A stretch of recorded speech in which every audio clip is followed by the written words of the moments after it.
I absolutely love Thrive Cosmetics for their high-performance beauty and skincare products made with clean, skin-loving ingredients. I'm talking no parabens, sulfates, or phthalates, certified 100% vegan and cruelty-free. And cause is in the name for a reason. Every purchase supports organizations that help women thrive. My favorite product from Thrive Cosmetics is the Brilliant Eye Brightener.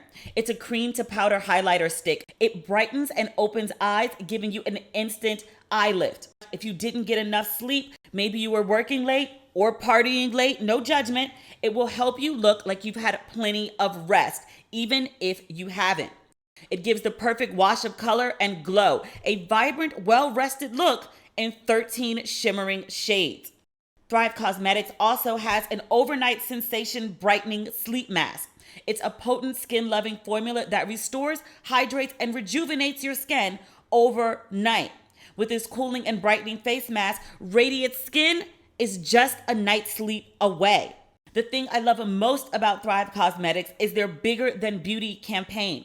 For every product purchased, Thrive Cosmetics donates to help women thrive. They help women emerging from homelessness, surviving domestic abuse, fighting cancer, and more. Now is a great time to try Thrive Cosmetics for yourself. Right now, you can get 15% off your first order when you visit thrivecosmetics.com/ratchet. That's Thrive Cosmetics, CAUSEMETICS.com/ratchet for 15% off your first order. Ladies and gentlemen, boys and girls, and those who don't identify as either, you are listening to Ratchet and Respectable with Demetria L. Lucas. Sorry about earlier this week. I'm actually recording this episode on Friday at 2:28 p.m. But I am back in LA. I got back on Tuesday. I didn't really make a big announcement about being back because I needed to decompress for a couple days. I've learned from previous times when I've run off for long periods of time that as soon as people hear that I'm back, everyone starts to call and text all at the same time. And it's just very overwhelming. I need a couple days to decompress, especially when I'm fresh off a 22-hour journey home. I think it's 6 hours from Ghana to my layover in Amsterdam, and then 10 hours from Amsterdam to LA. So even one of my friends was like, "Oh, I'll pick you up from the airport." And I was like, "Nope, I'm good. Love that friend to death. But I've learned my lesson with people picking me up from the airport. And I so appreciate it because with LAX, it's just a pain in the ass to get to, and the traffic is always trash. But 2 times I've had people pick me up from the airport, and both of those times people wanted to make detours on the way home. I either just got off a long ass flight, or I've been gone forever and a day and I just want to go home. And also I don't feel like holding conversation. So I was like, let me just order a car service. Let me get a nice Uber Black from LAX. I'm not getting on the shuttle to go to the Uber parking lot and then wait another 30 minutes for an Uber. That's not happening. So I pay extra for the UberX to come pick me up. So I don't have to speak beyond basic pleasantries and let me just carry myself home. But my luggage, at least not all of it, did not make it back to LA with me. It was delayed for a couple days.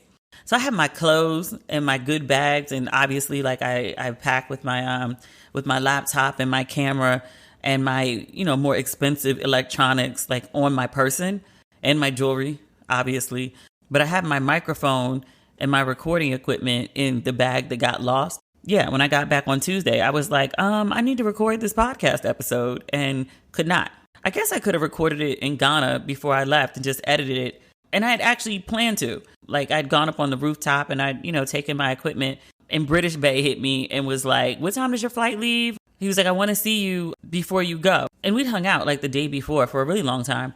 He'd come by on Sunday, which was, technically my last night in Ghana. But, he took off work early to come hang out with me before I had to go to the airport. So, record a podcast episode or, spend my last couple hours in Ghana hanging out with my I don't know, my British bag. There's no title on it. Like, we were just dating while I was there. But yeah, so I was like, I'm actually going to hang out with him. So there's a liquor store not so far from my building, and it has a little bakery next door. So we got like an Oreo cheesecake and another bottle of Rosé Prosecco. I had one in the house that I hadn't finished yet. So we just got like a new bottle and we hung out. And then my friend Will, who I was running around Ghana with, I've known Will like forever and a day. He was actually a producer on Blood, Sweat, and Heels. But when I got over to Ghana and started posting, Will was like, yo, I'm here too. So I spent a good chunk of my trip hanging out with him. So British Bay and Will on the roof, drinking, eating cheesecake, talking shit. That's how I spent my last few hours in Ghana, as opposed to recording the new podcast episode. So please forgive me. I think you probably do the same, given those circumstances. So I just knew I was going to be able to record when I got back. Like, there was no scenario in my head that was like, oh, my bags are not going to arrive. And I didn't even really think about it. Like, when I got to LAX, like, my name came over the loudspeaker. When I got to baggage claim, they were like, come to, whatever office. And they told me that my bag didn't make it. And I got all the way home and like was about to sit down to record and was like, wait, where's my microphone? And remembered it was in the other bag. Womp womp. I could have ran out and got a new microphone. I have a backup one now. So I have like a different microphone for travel and for the house. I did, however, send out like a bunch of merch. There'd been a bunch of orders that came through while I was gone, and my backup plan to send them out while I was gone fell through. Everyone who did order Ratchet and Respectable merchandise, or Don't Waste Your Pretty merchandise, that's still on the site as well. But any of those orders that people made while I was gone, those shipped the day I got back. You should actually have them by now. Everything goes out priorities. Usually takes no more than 3 days to get to the East Coast, so you should be good. I also did re-ups on the site for the Ratchet and Respectable logo hoodies. So if you wanted a logo hoodie, those sold out like really fast, but there's some of every size currently on the site. I haven't officially mentioned it on Instagram or social media yet. I just put it in my stories. So some people know, but everybody doesn't know.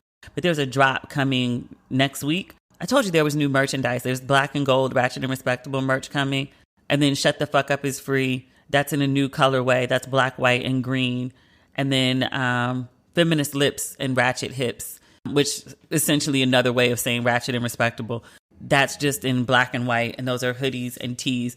So that merch is dropping next week, in addition to the other restocks of sizes from previous merch. The only thing that's not is the pink and red Shut the Fuck Up is free. I didn't redo those. I just did them in the black, white, and green. So the pink and red is done.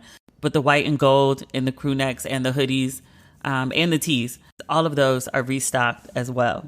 And then Interested Men Act Interested and Cut the Check. Those are still available in all sizes. I want to say in tees, crew necks, and hoodies. So if you want any of the merch that I just told you is restocked and on the site, I would suggest you go get it like expeditiously before I make the announcement on my Instagram, so you can get your stuff in the sizes that you want. Because I don't know when there's going to be another restock or even another merch drop. I'm rethinking like a lot of things, work especially. I'm rethinking a lot of life. I was in Ghana for like a month and I didn't want to leave. I came back because I had some work things that I wanted to do. There's a specific project that I had to be in LA to do. Now that I'm working on it, I was like, I could have stayed in Ghana and done this, but that's fine. I needed to come back and like, tie up some loose ends. But one of the things that I realized while staying in Ghana for that long was, one, I want to live in Ghana. I already thought I wanted to before I went. Like I went specifically with the idea of like finding a place to live and, lining up, drivers and house staff and all of those things. I've had this move in my head for a while. Had COVID not happened, my plan was to move in 2020, to be quite honest with you. I don't know if I said it on here, but like all my friends knew, like me and Davita, who, I was over, who I usually go to Ghana with. Like she bought a house over there and she was like, it's got 3 bedrooms. And I was like, then I'll be living in one of them. Thanks. So it was already in the works. And then, COVID happened and her house is still not finished being built because, again, COVID happened. So that was, heavily postponed. But like now it's like back in the works. In my perfect world, I had planned to move like much later this year. But I think I'm going to move earlier. I got home from the airport and I walked in my loft. My first thought was, why am I here? And I've never thought that before, like bopping around. Like I've talked about like how LA is not necessarily a place that's a 10 for me. Like it's comfortable and I like it. I like being here. I like the weather. I like my friends. But it's just okay. It's never really bad, but it's never really, great and mind-blowing either. Like it's okay. But usually when I get home from somewhere else, like I'm happy to be in my home. Like, it's my home. This is my stuff and whatever. But I was, one, like, why am I here? And then two, like I was looking around and I was like, why is everything so cluttered? Like, why do I have so much stuff? I mean, I was in Ghana for like that month and I'm traveling with like, 2 bags of clothes. And I've got like, I don't know, maybe like I had 5 or 6 pair of shoes. I didn't even wear every pair of shoes I had. And I think I took like maybe like 13 or 14 outfits and I didn't even wear them all. Like I washed my clothes on like 3 separate occasions to like, reset my wardrobe. I didn't even use everything that I took with me, just even in terms of toiletries or makeup. Like I took my, all my makeup because I was like, oh, we'll be going out. We'll be going to parties and clubs and restaurants and dinners and meeting people. And I just want to look presentable. And the whole time I was there, never put on a strip lash and never filled in my eyebrows. I think I might have put on eyeliner and mascara like the first time I hung out with British Bae. But other than that, nope, you got a bare face the whole time. But I was like, why do I have so much stuff? And like I've spent the last couple days like going around my apartment, like cleaning out my closet. I don't know, like all these knickknacks and stuff. Like I have all these candles or just like random things, books, magazines, like all neatly stacked and all that. But I'm like getting rid of all of it. Like I have bags and bags of stuff that are going to Goodwill, and I'm doing the same with like my closets, my purses, like all of that stuff. Like a good chunk of it I'm like getting rid of. I don't know. I don't want so much stuff. I don't need it. And even in like thinking about like what to do with my place, like I had this idea that I was going to keep my place here and then also have my apartment in Ghana. And after like my reaction to like walking into my apartment the other day, I was like, you know what? I was like, I'm not keeping this place. I'm not going to hold on to it. It's not a 10. So what am I holding on to it for? I'll put the stuff that I'm not, giving away or donating, or I'll put it in storage, or I'll ship it back to Maryland and, put it in my parents' basement again. I don't know. I think I was making like all these big plans for like, okay, so I'm going to do Ghana for like 6 months. And then I want to like do another country and then I'll be back. I'll only be gone a year. And then I don't know. After being in Ghana, I was like, I don't know. I don't know if I should make plans to come back. Like, I think I should just go live. And, in the same way that like I came to LA and I knew when I was done with LA, I feel like I'll go to Ghana and then I'll know when I'm done being in Ghana or any other country that I decide to like live in, because Ghana's not the only one on my list. I'll know when it's time to come back, and then that's what I'll do. Also, I think I should be like transparent, because I know sometimes people listen to this shit and be like, Demetria, you've lost your mind. Have I? Or have I found it? But while I was gone, one of my cousins passed away. He was actually married in for like 20 years. So like officially like a cousin. But it was my first cousin's husband. And he passed away in December. And then his wife, my cousin, she passed away the day after I got back.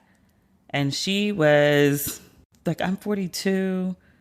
Which means her sister is 62. I want to say she was like 59, maybe 60. Which at one point sounded like very, very old, but ain't at all. Still young and still the potential to be vibrant. But she passed away. So she and her husband passed when like 3 weeks to the day apart. And they have a 25-year-old kid. My cousin, who actually lives here in California, about an hour from me. And so I was just thinking about like Ghana. And like when I've been talking about it, people are like, oh my God, you're going to move to Ghana. And like, why now? And like, can't you wait? And like, what about work stuff? What about the books? What about the TV stuff? What about this? What about that? And there's this idea that it's not the feeling of invincibility that you might have as a teenager, but I think there's an idea that people just think that there's always more time. And maybe there is, maybe there isn't. Like I hear people a lot of times talk about like, well, I'm working now. And then like when I retire, I'll travel and I'll do this and I'll do that. And like, what if you don't make it to retirement? What if you get some health issue? What if you aneurysm, stroke? I know 2 different women whose husbands had aneurysms like in their early mid 30s. Actually, I think both of them actually like died at weddings now that I think about it. They don't know each other. I should probably introduce them. But yeah, like, you know, they thought they had forever to like build memories and have kids and travel and do all of those things. And, you know, they didn't. Like tomorrow is really just not promised. So I'm not putting off until whenever to do what I want to do, like today. I don't know. Sometimes I think that like I try to be like too responsible. And even my father, who's probably the person that like, you know, drilled responsibility into me, like every once in a while, he'll be like, you don't have like a husband or kids. Go live. Like, what are you being safe for? I think, you know, he was cool with saying that when I was moving to California, because it's like LA. Like, all right, like you can get on a plane and come home. I think he might probably be regretting that now that I'm talking about moving to Ghana. And I think he was like, okay, like you move across the country, move across the Atlantic. I've lived across the Atlantic before. I imagine they were probably panicked then too. They just didn't say it, but you know. So I'm here trying to wrap up loose ends. The only thing that I'm kind of sure about, and that's not 100%, is keeping the podcast. It may or may not be twice a week. I'm having that conversation next week with my production company. So we'll see. I'm very determined to live at my version of a 10 and cross off my bucket list items of life. And, you know, the move to Ghana and living on the continent for whatever period of time that I choose to. It was a year. It may be longer. That's what I'm committed to doing. So that's that. Is there something preventing you from achieving your goals? I know what that feels like. So do a lot of others. If you're ready to unblock your blessings, check out BetterHelp.com/Ratchet. BetterHelp will assess your needs and match you with your own licensed professional therapist. You'll connect in a safe and private online environment and start communicating in under 48 hours. With BetterHelp, you'll get timely and thoughtful responses from a licensed professional counselor. Plus, you can schedule weekly video or phone sessions, all without ever having to sit in an uncomfortable waiting room. And what I love most about BetterHelp, it's more affordable than traditional offline counseling, and financial aid is available. BetterHelp's licensed professional counselors specialize in depression, stress, anxiety, and so much more. And anything you share is confidential. I want you to start living a happier life today. As a listener, you'll get 10% off your first month by visiting our sponsor at BetterHelp.com/Ratchet. Join over 1 million people who have taken charge of their mental health. Again, that's BetterHelp, HELP.com/Ratchet. Bombas' mission is simple. Make the most comfortable clothes ever and match every item sold with an equal item donated. So when you buy Bombas, you are also giving to someone in need. Bombas designed their socks, shirts, and underwear to be the clothes you can't wait to put on every day. Everything they make is soft, seamless, tagless, and has a luxuriously cozy feel.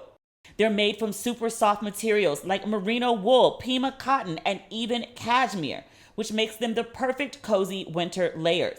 There's a pair of Bombas socks for everything you do. They come in tons of options, like comfy performance styles for every sport and activity that keeps you moving.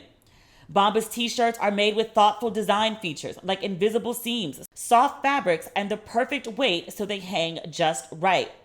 Bombas underwear, some of my favorite, has a barely there feel with second skin support that might make you forget they're even there, in a good way. And did you know that socks, underwear, and t-shirts are the 3 most requested clothing items at homeless shelters? That's why Bombas donates one for every item you buy. So far, Bombas customers like you have helped donate over 50 million items of essential clothing. Go to bombas.com/Ratchet and get 20% off any purchase. That's BOMBAS.com/Ratchet for 20% off. Bombas.com/Ratchet. What else is going on? There's so much going on, especially since we missed Tuesday.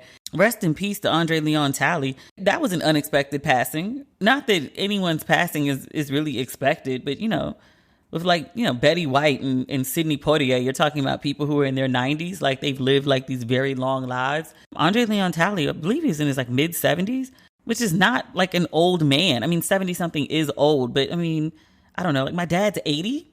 Like I feel if my dad like died tomorrow, it would be a very cut short life, even at 80. And he's done like, so much stuff, but still like there's so much life to be lived. Now that I'm talking about moving to Ghana, my dad, who, previously was like, oh, these plane rides so far, so long. Now he was like, well, I guess I gotta, see some Ghana. He's actually been to Ghana before. My mom's never been on the continent, but, now that I'm talking about moving, they're just like, well, I guess we gotta come to Ghana. Are there places for us to stay? Yes, there are lovely places for you to stay, parents. Also, too, like André Leon Talley was such a larger than life sort of figure. I mean, he was imposing in size, but also, he had a flair for the dramatic. He loved his caftans and his capes and his Louis Vuitton down. André Leon Talley has his own documentary, but if you've seen, what is it called? The September issue. André is prominently featured in the film. He was still in vogue at the time. There's some clip of like he and Anna, I want to say like they're playing tennis. Or maybe Andre's playing tennis. Maybe they're not playing tennis together. Maybe it's just him playing tennis. But he's like, Louis Vuitton down playing tennis. And I was like, this extra man here, he's so extra. Or is that in his documentary? Now I can't remember, but you should watch both. The September issue is an absolutely fascinating documentary. But André Leon Talley's is really, really good as well. It gives you a good sense of who he is. And I've read I don't think I read his second book. I read his first book. I didn't read the Chiffon Trenches. We talked about it on here though. That's, post his friendship breakup with Anna Wintour and his sort of ousting from Vogue, where he just, sort of went in on everybody. And we talked about it on here. I was actually, for a book I didn't read, pretty critical, I think, of some of the excerpts, at least, that were discussed from the book. He struck me as, just based on the stuff that he was talking about, I don't know, like I got the sense that he got really caught up being in fashion and may have lost like a sense of himself. And I will also say that in the wake of his passing and seeing all the, like the tributes that are being written about him by his friends, I don't think I realized how close he was with Naomi Campbell. I knew he was good friends with Tamron Hall. Like she pops up a lot in his documentary. I think Kimura did a nice like write up about him. Some other people as well, especially like young Black designers, would talk about how he impacted their lives, like took them under their wing and guided them or introduced them. One of my really good friends, I call her Blondie. We used to work at Essence together. She did beauty, I think, but she may have started off in fashion. But she talked about, André Leon Talley, like guiding her. And I was like, I've hung out with you on 50 million occasions. You have never mentioned this to me. So I think maybe he was, perhaps caught up a little bit being the Black face in a very white world. I don't think he ever forgot he was Black. I don't think he ever forgot to try to help Black folk. That's a perspective I wasn't privy to until like I'm reading all these, for lack of a better word, eulogies or tributes. That's probably a better word about his passing. I will say this. When I heard of his passing, I got home from the airport and I did some work. And I'm like extremely jet lagged. Like I'm going to bed at like 8 o'clock every night and waking up at like 3 a.m. It's bad. But I went to bed at like 8 or 9 o'clock and then I woke up at 2:30 a.m. and like all these texts and all these DMs like, oh my God, André Leon Talley. And I was like, is it his birthday? And I was like, he died? What do you mean he died? Like he died. I said in a hospital in New York, no word on of what. I saw, some speculation of what it might be, but it's just speculation, so I won't repeat. But when I read that he died, like the first thing I did was go to Vogue, because I was like, that's like, the most prominent publication. Like when you think of André Leon Talley, I mean, you think icon and then you think Vogue, and he's largely an icon because of his time at Vogue. And Vogue had nothing. From what I saw, Vogue didn't release a statement about him until noon. Like everyone and their mother was covering the story by East Coast morning, but Vogue took their sweet time. And I was like, I mean, I know he had a public falling out with the magazine. I know he had a public falling out with Anna Wintour, but like he was a fashion icon from your publication. I was like, y'all about to fuck this up like, Queen Elizabeth and Lady Di. Like, I know y'all fell out and shit, but like, she's popular because of y'all. You got to say something in good taste and in good timing. Vogue took their sweet time having something to say. I'm like, come on, y'all. Do better. Do better. Also, and I know nothing. I know absolutely nothing. I have no inside scoop, and I have not called around asking for one. But I wonder about his final days. I told y'all I'm having weird reactions to this, right? Because the last story we heard about André Leon Talley, which was less than a year ago, I would say, he was having this dispute with the owners of his home. I think he was under the belief that he was the owner of the home, but the owners of the home, who were, on legal record, I think, as being said owners, they had an agreement that Andre said existed that the owners were choosing not to honor, some such. It was a big debacle. But they were trying to evict him from the home that he had lived in and maintained for like the better part of 20 years. And it was like, yo, like he's an older man. Like, he's not working full time. I don't know what his retirement, fund was looking like. But it came to light when the story was rolling out that like Andre hadn't really made like the money you would think as someone who was so prominent in the fashion world. Like, he got a lot of free shit. He went to a lot of fancy places on the company dime or the dime of friendship or the, hookups or connects or whatever. Like, he lived a big, full life, but a lot of it was comped. When you started talking numbers, it didn't really seem like he had the finances that backed up the lifestyles. And I felt so bad at the time because I was like 70 some odd years old trying to figure out where you're going to live. It's too much. It's too much. It's too much. So I hope that his final days were restful and happy. And Naomi Campbell, in her tribute to him, she wrote about him coming to, or inviting him to Nigeria. And he did arrive. And she said, everyone said that he wasn't going to come. And she talked about him arriving in a wheelchair. And I was like, wait, what? Like, what was his health situation? Not that it's any of our business. Like, I don't know the man. I don't know. I just hope his final days were happy and they were peaceful. And then he wasn't like stressed the fuck out because, like, I don't know, like, I'm reading these tributes of how many people were impacted just by his presence as a black man in fashion, I don't know if he ever declared himself gay. I think it was assumed he was a gay man. I can't think of a time when he made a declarative statement about his sexuality. I could just not be aware of it. But I don't remember anything about like, him having a partner or a friend or a lover, any of that. But so many people were inspired by him, again, as a black person in fashion, as a black man in fashion, as a black gay man in fashion, who opened doors, a lot of doors for other black folks in fashion and was a good friend to a lot of people. Just reading those tributes, like one after the next. And, I always talk about how, like, you can tell a lot about how people lived by their tributes. I say this every time somebody major dies, like, because there are people who die and ain't no tributes. He seemed like he was a good person who, looked out for folk. So I hope that in his final days, he, was treated well and lived comfortably. And in that hospital in New York where they talk about him passing, I hope that he wasn't alone. When it comes to working out, keeping things fresh is the best way to stay motivated and keep from burning out on doing the same thing over and over. The Peloton Bike and Bike Plus are ringing in the new year with so much new classes, new music, new ways to keep your workouts fun and motivating. Peloton is stepping into the ring with its newest discipline, boxing, no gloves needed. Discover a fast, furious, and fun workout with Peloton instructors in your corner.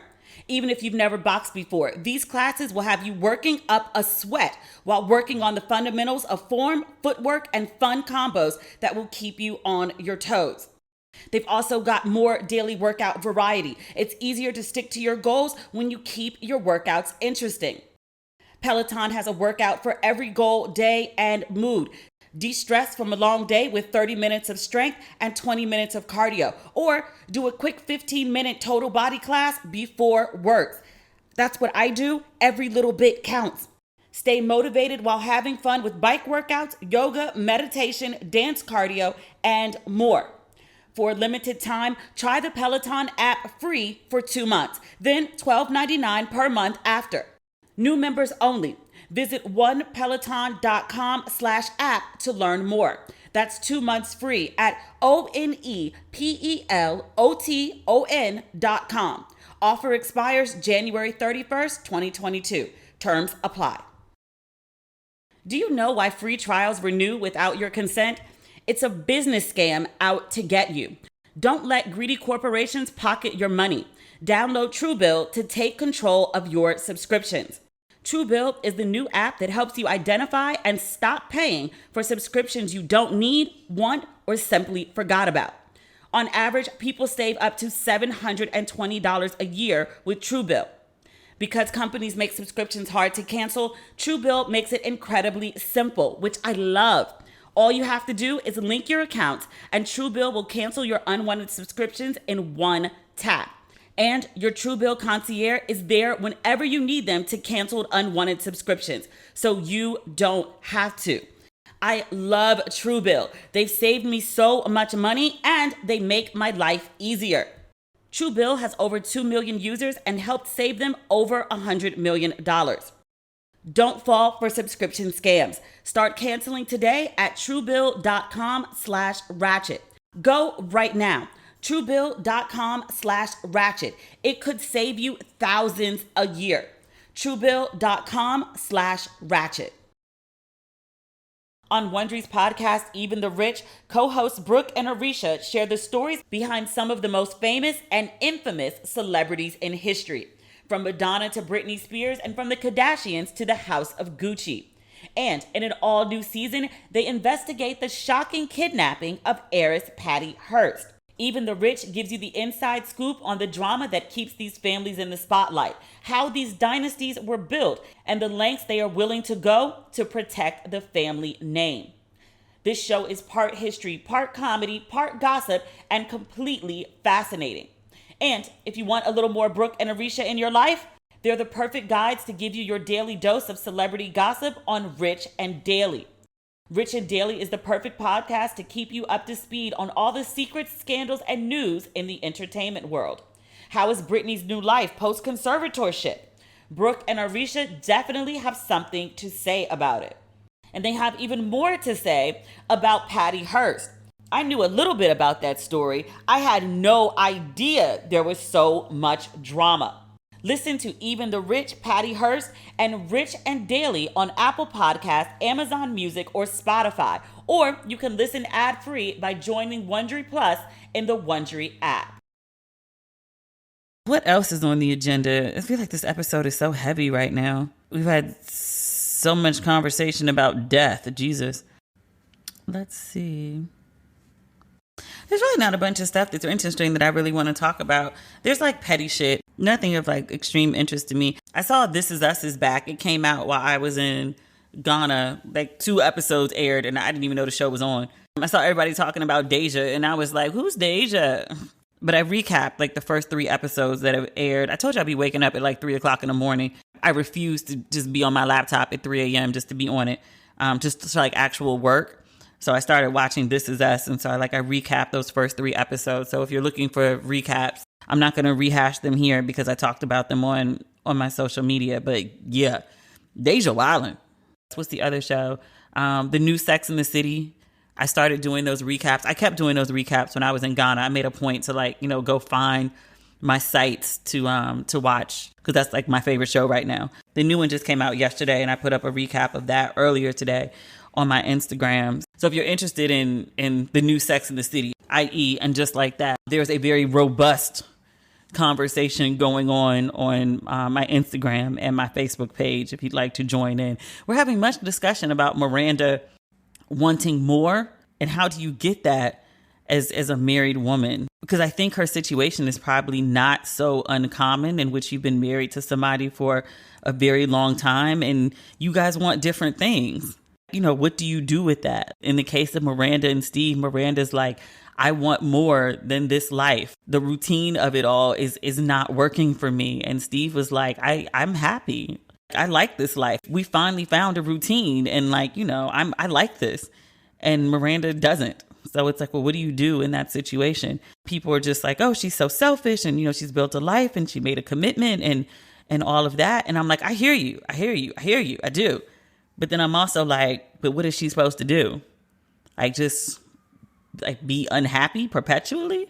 Like, I understand there's ups and downs and there's phases of unhappiness, but like, she's been unhappy for a really long time, and there's nothing on the horizon, at least within her marriage, for her not to be unhappy. So like, what do you do with that? Sorry if you can hear the sirens. I'm back in LA. Like, it is what it is. I live downtown.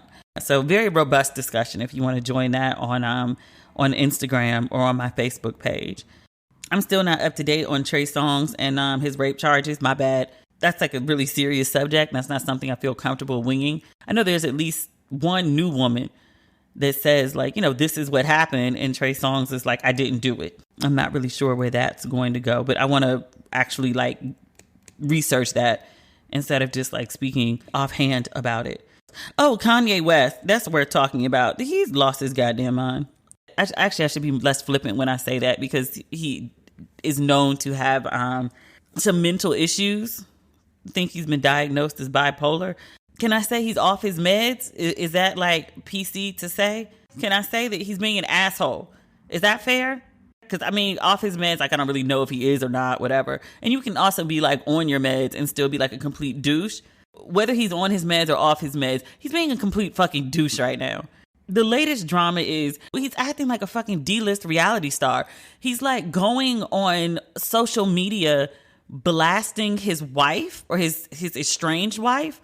At first it was, he wanted to, I guess he was with North. Yeah, that's the story. North said she wanted to show him something in the house, in her room or something like that. So he went to the house and security wouldn't let him in. I think he did some interview with Hollywood Unlocked. I love that dude, by the way. The business acumen, the business of it all. Jason, I love that dude. I think in Kanye's sit down with him, Kanye was like, yeah, like I wanted to go in the house and security wouldn't let me. And he's, you know, venting to a blog or a podcast about this. And I was like, are you serious right now? One, why are you airing this laundry? Like, again, like a D-list celebrity. Like, what are you promoting right now? You just going out to you just want a platform to just talk your shit about your estranged wife? I don't understand why he would think he would be allowed in the house. You don't live there anymore. Like, you can't just pop up whenever you want to pop up. Like, okay, yes, I know you used to live there, but you no longer live there. Like, I lived in my previous apartment for 15 years. My ex-husband currently lives in the apartment. I let him have it because I wanted out from him and away from him as quickly as possible. It was a very volatile situation. Like, keep the shit and everything in it. But like, yes, I used to live there, but I can't just pop up there now and expect to go inside. Like, that's crazy. Kid or no kid, that's crazy. You don't live there. There's like a huge entitlement issue there. And then one of his children, Shy, I don't know if Shy is a boy or a girl. Chicago. I honestly don't know. I mean, one of the kids is named North. I honestly don't know. It was Chicago's birthday. Apparently nobody told Kanye where the party was. And what we learned later is that Kanye was planning his own party. So there was really no need for him to be at the first party. And yet and still he goes on social media and he's ranting that like his child is having a birthday party and no one told him where the party is. And he had to call Travis Scott and ask him like where the birthday party was. But it's like, you do all this and you're painting your ex-wife or your soon-to-be ex-wife as this like woman who's trying to like separate you from your children, keep you from your kids. And then like, I don't know, less than an hour later, there's a video of you at the party. What? And then it came out. You were doing a separate party and you were never supposed to come to the first party, which is why you didn't have the address to the first party. And let's add this in too, right? Like, okay, you get in the studio and you like talk your shit. It's late night. You trying to get it off your chest. Artistic expression. I get all of that, right? There's drafts of shit that I've written that could never see the light of day, right?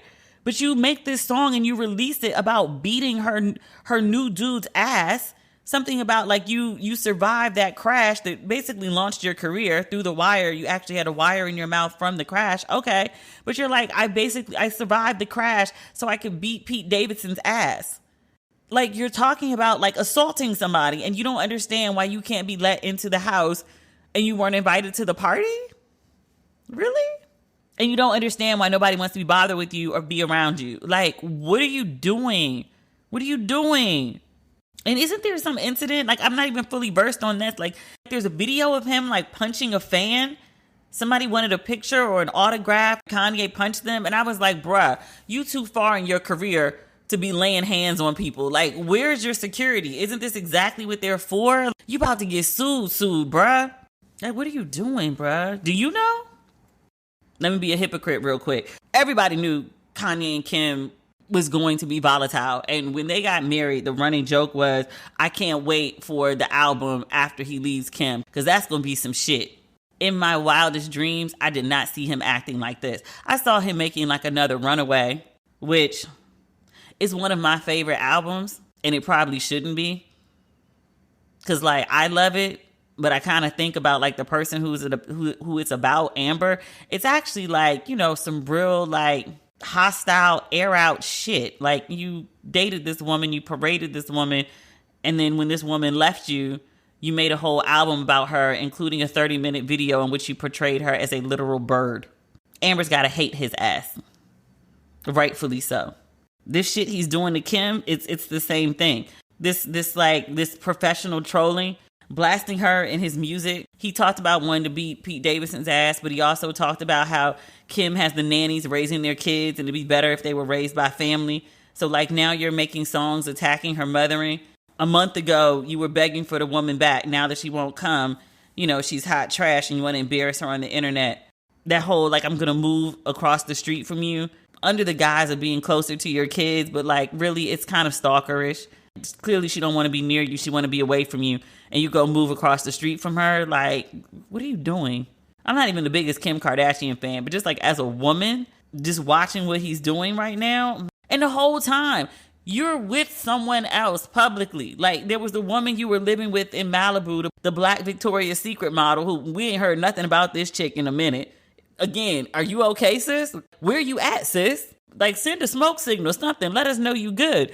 But then, like, now you got, like, this new chick. I can remember Fox. I can't remember the girl's first name for nothing in the world. But now you got this new chick who you're with, who you're parading around, but you're making videos about your ex-wife and then making songs about, like, wanting to beat her new dude's ass and how she's a terrible mother. And I just wonder, like, you're spinning the fuck out. But, like, two, like, what do you hope to accomplish with this shit? And this new chick who's with him, I'm like, so you gonna watch him drag the mother of his kids publicly and talk about him beating her new boyfriend and then him moving across the street from her? You think he gonna do you any better than how he does her? Have you seen this man's track record with his exes? Girl, you better take that wardrobe he bought you and get out while you can. You're not gonna fare no better. And you don't have the media machine that the Kardashians do to fight back. This girl, when she leave Kanye, she got what, a Twitter account? He gonna go for your jugular too, sis. See the pattern. Some folks got to learn the hard way. I guess Kim included. She saw how he did Amber and she still was with it. So maybe I don't feel as bad for her as I thought. Let me see. Is there anything else that's important for us to speak about right now that can't be held till next week? Nothing too pressing. Nick Cannon feels insecure about getting completely naked during sex. I swear for the Lord, I gotta stop reading Sex with Ashley. She got this website, Gossip and Gasms. You know Ashley Cobb. She's been on here a couple times to talk about sexual filth. I mean, in a good way. But she has this website, Gossip and Gasms, where she like updates folks on like the crazy sex stories of the day. And there's literally like at least 3 to 4 wild things that happen every day. I want to know where her Google alerts are like for this sort of information to keep coming in. I don't know. There's a 4-part documentary about Bill Cosby. Oh, and the NAACP Awards. The nominations came out. I haven't even gone to look at them yet, to be quite honest with you. We'll get to that next week. Do you mind? I hope you don't. But in the meantime, as I pull my life back together and get reacclimated to the United States. Thank you for bearing with me. I should be back on it by next week. I just need to be able to sleep through the night. I'm like half awake right now. These 4 hours and 5 hours of sleep at these really ridiculous times is not really working for me. Again, if you haven't picked up your Ratchet and Respectable merchandise, please do on demetriallucas.com. I told you that the new drop is coming next week. It's definitely coming next week. So prepare your wallets accordingly. And if you want, I told you the logo merchandise, I did the restock on the site. So pick that up while it is still in stock. That's not everything, but that's what I got right now. We will talk again next week. Pray for my sleep, y'all. I'm tired. All right. Talk soon. Bye.